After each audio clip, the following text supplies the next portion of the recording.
When someone asks me, is running bad for my knees? They're usually wondering, can running wear my knees out? Or they're getting niggles in their knees and they're thinking, whew, what's going on there? Or some of them have been diagnosed with arthritis and now they're wondering, should I stop running? Is running bad for my knees? Is it going to make it worse? Well, I'm going to look at the research on all of these topics, but I'll also share some tips on how you can make running as knee-friendly as possible. For those of you who don't know me, my name is Marika. I'm one of the physiotherapists from sportsinjuryphysio.com, where you can get online physiotherapy assessment as well as treatment, all done via video call. Have a look at the description of this video if you want a link to our website. When people think about knees wearing out, they usually picture the cartilage being damaged, and the medical term for this is osteoarthritis. Now, yes, osteoarthritis does involve the knee cartilage. It usually thins and can crack in some places, but it also actually involves the bone layer that is just underneath the cartilage, as well as the ligaments and the tendons and the muscles that surrounds that joint. So if we want to know if running is bad for your knees, we actually have to look at the impact on all of these structures. So what does the research show? Does running actually increase your risk of osteoarthritis? In a recent review where researchers looked at all the research available with regards to running and knee osteoarthritis, they found no clear link. They found 15 studies that they included that looked specifically at the risk between the two, and it included over 7,000 runners and just under 7,000 non-runners. And they found, one, that it didn't increase your risk of getting knee osteoarthritis, and two, that actually the runners had fewer complaints about knee pain and injury-related pains around the knees than the non-runners. These results are also backed up by another research review where they found no clear link between moderate amounts of running and knee osteoarthritis. They weren't that clear about high volumes of running. The research there is a little bit contradictory, with some studies showing that high volumes may increase your risk, while others show no, it doesn't. So we need more research before we can really say that high volumes of running is also not a risk for osteoarthritis. However, the researchers also found that actually you can even safely recommend moderate amounts of running to people who are generally at higher risk of knee osteoarthritis. Surprisingly, there's actually evidence in the research that running can improve your knee joint health. The first study is one done on marathoners where they scanned their knees after they've completed a marathon. And what they found was that the subchondral bone, so that bone just underneath the cartilage layer, showed signs that they actually strengthened because they scanned the knees before they started the marathon training as well. So training for a marathon actually strengthened the bones in these people's knee joints. Then there are also two other really interesting studies that, if you look at the results together, it tells that beautiful story of how our bodies strengthen over time through exercise. In the first one, they were interested in finding out how a single bout of running affected people's knee cartilage. So what they did was scanned people's knees before they did the run, and then scanned them again. And they found that yes, initially, the cartilage showed signs that it was actually a little bit thinner and it had worked quite hard during the run. But then several hours later, that cartilage had come back to its normal size and it had fully recovered. And in the second study, they were interested to see the long-term effect on knee cartilage. So they were looking at habitual runners who were running for between 2 and 7 years already. So they were running quite regularly. And when they scanned their knees, they saw that actually they had stronger cartilage, so thicker cartilage, healthier cartilage than people who didn't run. So this all really paints a beautiful picture in that, yes, we know the body takes strain when we exercise. All the tissues in the body gets micro injuries. But then if you allow enough recovery time, those micro injuries heals and the body doesn't just fix the injury. It realizes, oh, we need stronger tissue. So it makes it stronger over time. And this is how we eventually grow stronger through exercise, in that the body strengthens it slowly with every cycle. But the key here is that you have to allow the recovery process to take place. If you're finding this information useful, please remember to hit like and subscribe. It really helps the channel. Now, of course, running isn't without risk, otherwise people wouldn't ever get knee injuries. So even though running is not bad for your knees as such, how you run and what you do with your training can actually cause injuries. And there are two main things that cause this. And if you can really manage these aspects properly, you can really reduce your risk of getting a knee injury. The first factor you may have already guessed is you have to respect your recovery time, and you have to adapt your recovery times according to the training you've just done, or the block of training you've just done, or the race you've just done. So remember that study that showed the runner's knees, the cartilage took some strain, but then it recovered within a few hours? Well, that run wasn't very intense. If the run is really intense, or you're doing a lot of hard training or high volumes of training over a long period of time, you're going to need more recovery. In that study where they scanned the runner's knees after the marathon, they did that scanning 2 weeks after the marathon already. And even though the subchondral bone showed signs of improvement, or that it was stronger, there were many other structures around the knees that hadn't fully recovered yet. Now, these marathon athletes didn't report any knee pain, but their knees showed signs that things weren't right yet. And some of the structures that still showed signs were the distal hamstring tendons, so the lower hamstring tendons, the bursas, the cartilage of the patellofemoral joint, so the kneecap joint. So there were lots of things in there that if they then went on to do hard training too soon, they may likely have ended up with an overuse injury.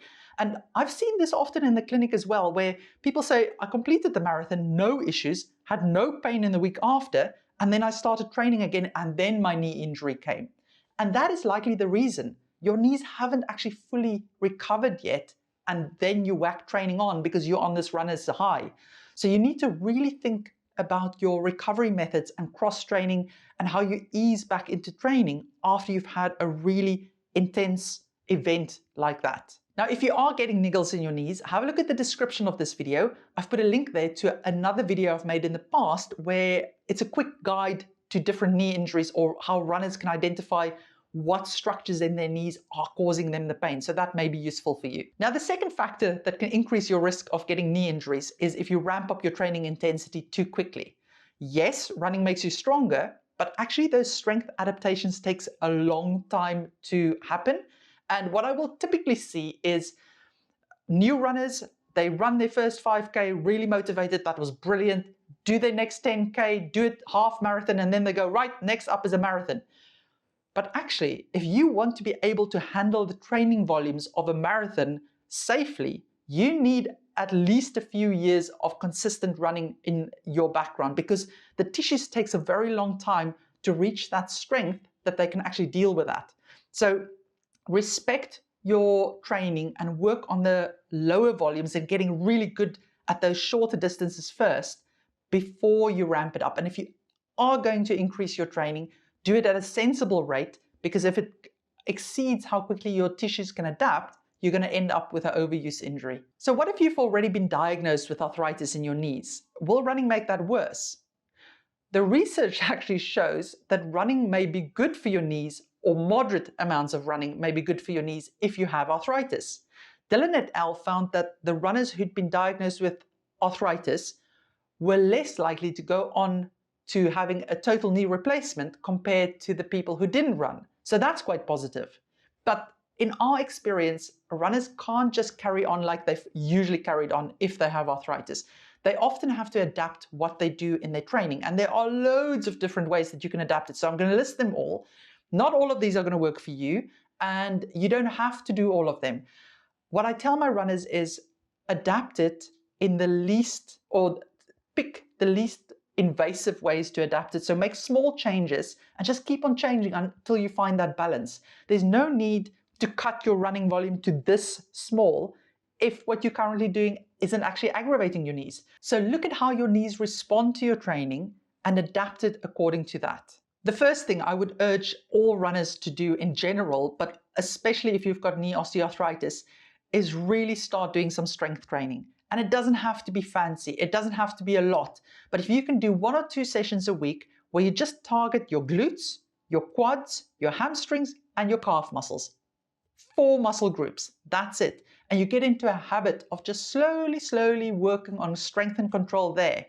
It will really make a difference, because your knee joint isn't meant to take all the strain when you run. The muscles and tendons are meant to absorb a lot of that and take it away from the joint. But if they aren't that strong or doesn't control the movement properly, the joint takes more strain than what it should. So invest the time and effort into strength training. It's awful to get into the habit at the beginning because I know runners just like to run, but once you are in the habit, you're actually going to enjoy it. So try that out.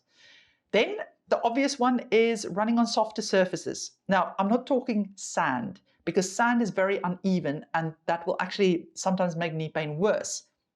But if you can choose trails or anything that's just not tarmac all the time, that can make a big difference. Now, of course, not everybody has the convenience of having lovely trails near them. So choice of running shoes can also make a big difference, especially if you have one that has a lot of cushion but stability. So we're not looking for something that's like jelly while you're running. Hokas are usually a good choice. I'll put a link to them if you don't know what Hokas are. But then the opposite is also true. Some people find switching to minimalist shoes actually helps their knees because it changes the way they run. So they're more on the midfoot or forefoot and the knee takes less strain. However, what I will say is if you're considering switching to minimalist shoes, you have to make that switch really, really slowly. Because yes, your knees take less strain, but your Achilles tendon and your plantar fascia and your metatarsal bones take a lot more strain. If you're going to make that switch in fewer than 12 weeks, so not, oh, I've ran in them 2-3 times, I've walked in them, now I can switch.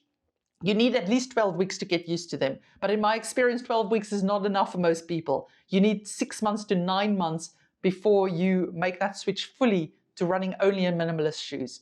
So it is an option, but it's not for everybody and it depends on your foot control and your foot posture and everything like that. So don't just go for that as a first solution.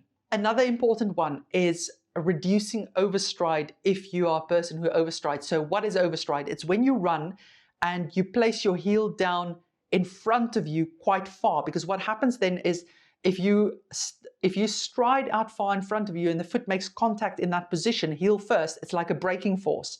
And that increases the force throughout the whole leg.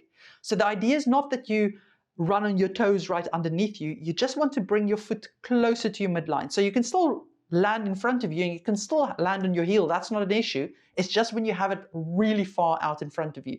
So a technique that works well for me is if I think of not slouching, but just leaning my torso forwards, that I'm like that my whole body leans forward.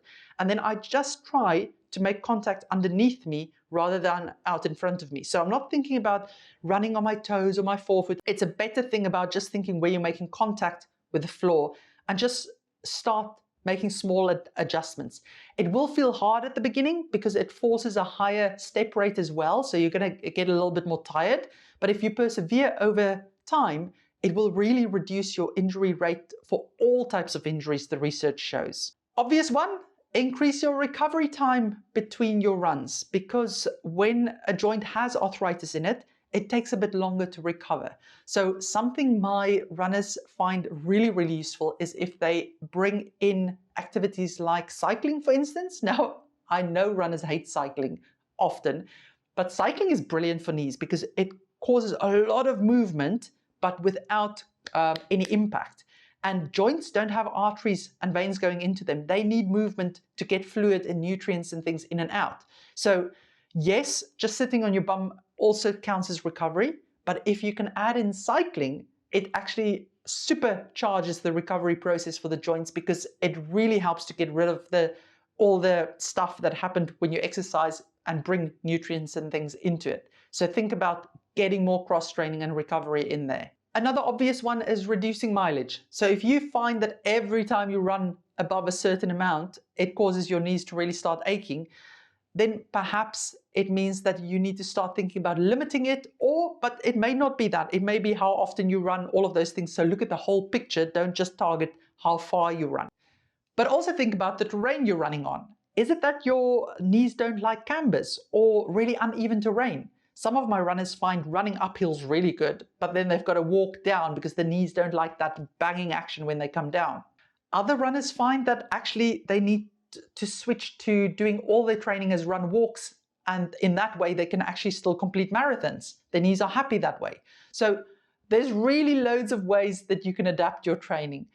The last one is it can also help to lose weight because the heavier you are, the more impact there is on your knees. Now, it's not a viable option for everybody, but if you've had a big splurge over Christmas time and you've really put on a few kilos, for instance, it may be better to do less running and do run walks or something in that period after, lose a bit of weight, and then get back to your normal running volumes. Brilliant. Hope you found that useful. Let me know in the comments if you've got any questions. And if you need more help with an injury, you're welcome to consult one of the team via video call. The link to the website is in the description of this video.